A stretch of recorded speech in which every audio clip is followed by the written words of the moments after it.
Oui, la Bible nous parle dans le livre de Luc, chapitre 8, le verset 1er à 2. La Bible a parlé de cette femme qui s'appelle Marie de Magdala.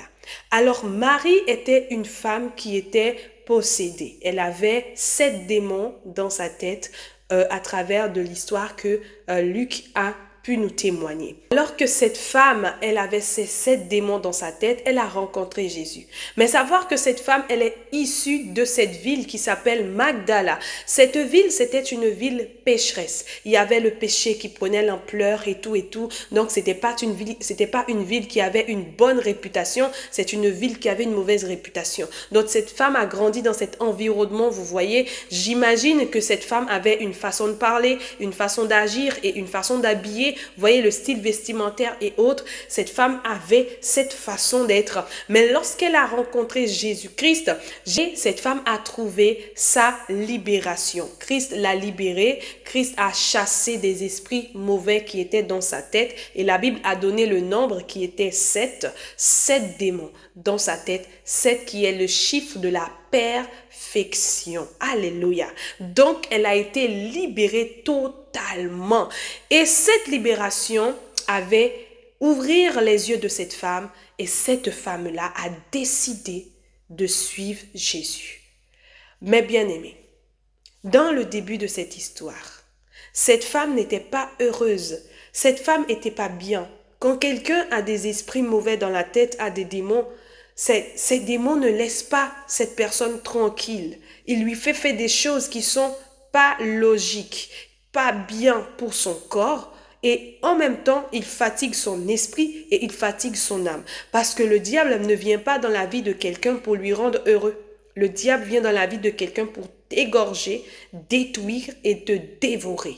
Alors cette femme a subi cela durant un long temps. Les démons étaient là en train de lui rendre la vie impossible, invivable. Et quand cette femme a rencontré Jésus-Christ, elle a été libérée. Alors aujourd'hui, j'aimerais appuyer sur cela. La liberté que Christ donne. On ne parle pas ici de la liberté financière. Un homme est libre lorsque cet homme-là a un esprit pur, a un esprit qui est renouvelé. Renouvelé pas par n'importe qui. A aussi la paix. Et cette personne est libre. La paix, on la retrouve en Jésus. On ne la retrouve nulle part d'ailleurs. On retrouve la paix en Dieu. C'est Dieu qui donne la paix. La paix vient de Dieu. Et la paix qui surpasse toute autre intelligence et autres, ça vient de Dieu. Et c'est Dieu qui donne la paix. Et la preuve, cette femme, elle avait reçu la paix. Elle avait reçu vraiment la vraie vie qu'elle devrait vivre. Et elle a senti tout simplement que cette vie-là, elle veut pas se détacher. Elle doit rester demeurée là-dedans. Elle doit vivre là-dedans. Et elle a continué à suivre celui qui a apporté cette vie en elle, qui est Jésus-Christ. Oui, parce qu'elle n'était pas bien. Alors, toutes les personnes qui ont des esprits mauvais, toutes les personnes vraiment que les esprits les fatiguent, les rendent mal à l'aise, ces personnes ne vivent pas bien. Et le monde ne vit pas bien. Le monde ne peut pas être bien sans la paix, sans Jésus-Christ. Et tout le monde cherche à comprendre c'est quoi la paix. Aujourd'hui, à travers de cette vidéo, j'aimerais te dire que la paix vient de Dieu. La paix vient de Jésus.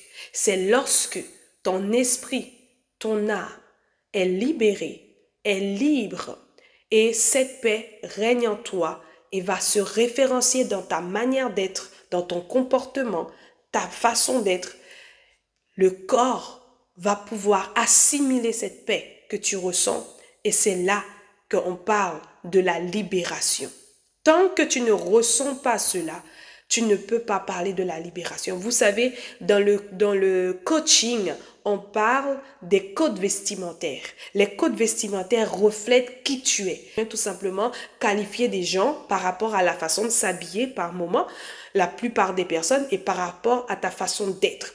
Et aussi, il y a un style vestimentaire qu'il faut avoir pour aller ou faire partie de tel ou tel rang social. C'est pour vous dire que le style vestimentaire, il est important. De même manière, j'aimerais dire que la manière que tu es à l'intérieur de toi reflète ton extérieur. Et ceci peut même t'empêcher à bien prendre soin de ton corps. Parce que c'est lorsque ton esprit et ton âme est libéré, tu es capable de prendre soin de ton corps à l'intérieur parce que tu es libre. I believe in God, our Father.